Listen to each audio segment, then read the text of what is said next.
तो छात्रों, आज हम कक्षा 9वीं के अध्याय 2 पर्यावरण संरक्षण के प्रयास और सफलताओं के प्रश्न उत्तर के बारे में आपको जानकारी दे रहे हैं। इन प्रश्न उत्तरों को आप अपने उत्तर पुस्तिका में नोट करके नोट्स तैयार कर लीजिए। और कुछ प्रश्न उत्तर आपको इससे पहले हमने बताए हैं, जैसे कि CNG किसे कहते हैं, साइलेंट वैली और चिपको आंदोलन। तो ये आप जो प्रथम में जो वीडियो डाले गए हैं उसके आधार पर अपनी उत्तर पुस्तिका में नोट कीजिए। भारत में पर्यावरण प्रभाव निर्धारण की जिम्मेदारी किसके पास है? तो पर्यावरण एवं वन मंत्रालय के पास में है। उसी प्रकार चिपको आंदोलन का प्रारंभ कहाँ हुआ था? तो उत्तराखंड में हुआ था। और भारत में CNG का उपयोग सर्वप्रथम कहाँ प्रारंभ हुआ? तो नई दिल्ली में। उसी प्रकार साइलेंट वैली किस राज्य में है? तो केरल राज्य में है साइलेंट वैली। और चिपको आंदोलन की शुरुआत किस सन में हुई? तो 1974 में हुई थी। उसी प्रकार देखिए, पर्यावरण संरक्षण से आपका क्या आशय है?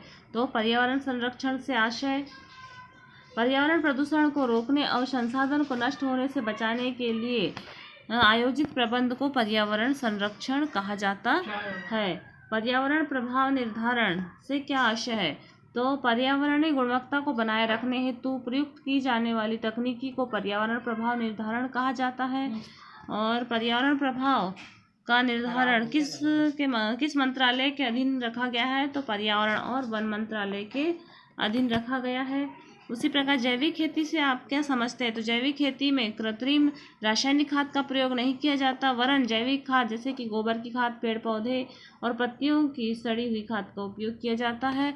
यही जैविक खेती कहलाती है। फिर आता है पर्यावरण प्रभाव निर्धारण के 3 प्रमुख स्तर कौन कौन से हैं? तो अपने को 3 स्तर याद रखना, प्रथम, द्वितीय और तृतीय। प्रथम स्तर प्रारंभिक जांच, द्वितीय स्तर तीव्र प्रभाव निर्धारण और तृतीय विस्तृत प्रभाव निर्धारण। तो प्रारंभिक, तीव्र और विस्तृत, आपको 3 चीज़ें याद रखना है। इसी प्रकार से हमें पर्यावरण संरक्षण की आवश्यकता क्यों है? तो पर्यावरण प्रदूषण और संसाधन को नष्ट होने से बचाने के लिए पर्यावरण का संरक्षण अति आवश्यक है। फिर आता है 1999 में भारत सरकार द्वारा जो योजना प्रारंभ की गई थी जल को बचाने के लिए, तो वो एक तालाब योजना थी। और ये एक तालाब योजना कब प्रारंभ की गई? तो 1999 में। इसी प्रकार से ये आपके अति लघु उत्तरीय के क्वेश्चन हो गए। दीर्घ उत्तरीय के क्वेश्चन जब आपको पहले जब समझाया गया था पहले पार्टों में, उसी में बता दिया गया है। तो आप इस प्रकार से ये प्रश्नों के उत्तर तैयार कर लीजिए। इसके बाद हम अगला पार्ट अध्याय 3 अगले वीडियो में आपको समझाएंगे, बताएंगे।